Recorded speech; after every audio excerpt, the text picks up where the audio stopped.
Burada anlatılavatkan Buğunun xushamat qilishi nomliq masal.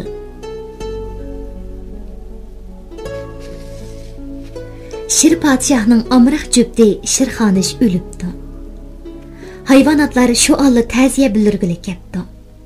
Bu Shir podshohni teg'mi qayg'u hasratga soldi.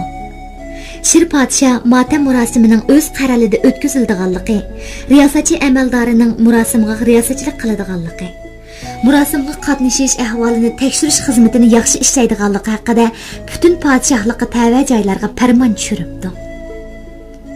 Shir podshoh ho'ngrab yig'labdi. O'nkirda qo'rqinchli yig'izar sadosi yangrabdi. Motam murosimiga kelgan barliq hayvonlar Shir podshohning turqiga asosan yig'izar qilishibdi. Faqat bir bug'ula buningga parvo qilmabdi. Çünkü Shirxonishning o'limi haqiqatan uning dardini chiqarib qo'ygan ekan. Shirxonish uning xotini bilan farzandlarini bo'g'ib o'ldirgan ekan. U xotin bolalarining mushu qissasidan yig'lay olmagan ekan. Shu chaqda bir xushomatchi maymun chiqimchilik qilib, bo'g'ining yig'lamay kulayotganligidan ko'rganligini aytibdi. Shir podshoh bu gapni anglablar darg'azabga kelibdi. U g'azab bilan bo'g'iga mundoq debdi: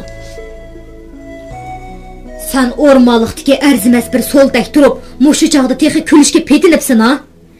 Mening bugun menga haqorat qilgan gavdangni muqaddas tirnoqlarimdan pari-pari qilib o'tishga cho'lam yo'q. Bo'rilar, sizlar o'lib ketgan Shirxonishning intiqomini ilinglar. Bu xoinni o'ldirib, uning bilan marhumning ruhiga atab nazir-chiroq o'tkazinglar. Buga bu gapni anglab darhol Shir podshohga mundoq debdi: Olilari, qayg'uradigan chaq o'tib ketdi. Azoblanishmi ortiqcha ish bo'lib qoldi. Silining yaqin jo'ptilari gulzorlik ichida jimjit yotganicha menga jamolini ko'rsatdi. Do'stim, dedi u, men u dunyoga ketib farishtaga aylangan cheg'imda diqqat qilgin. Motam murosimida qattiq yig'ilishing hojatsiz. Men jannatda cheksiz xushallikdan bahrlandim. Chunki Tangri bilan birga yashayapman. Shir podshoh hasrat chekiversin. Onun meni mundaq seg'inayotganligini ko'rsam intayin xushal bo'ladi ekanman. Bu gapni anglagan butun hayvonlar tantana qilib churqirishib ketibdi.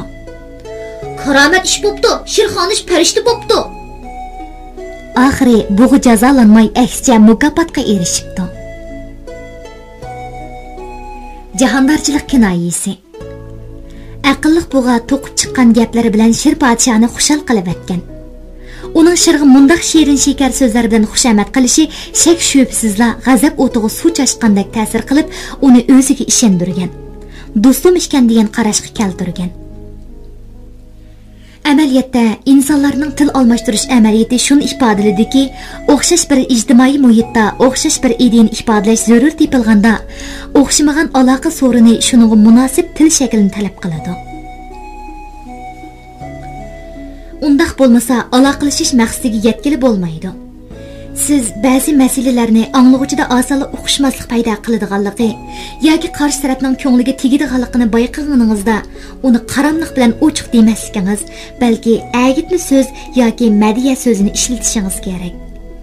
Mushunda qilsangiz ham boshqalarning yuz obro'yini saqlab qola olasiz, ham xalqning sizga yomon so'zlab dil azori qilishidan qutulib qolasiz.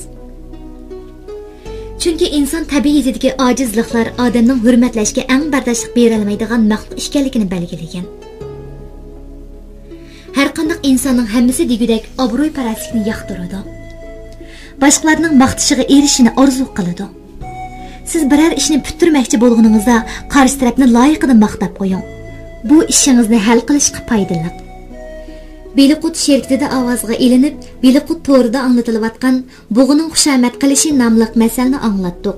Yoqtirib anglaganingizga rahmat.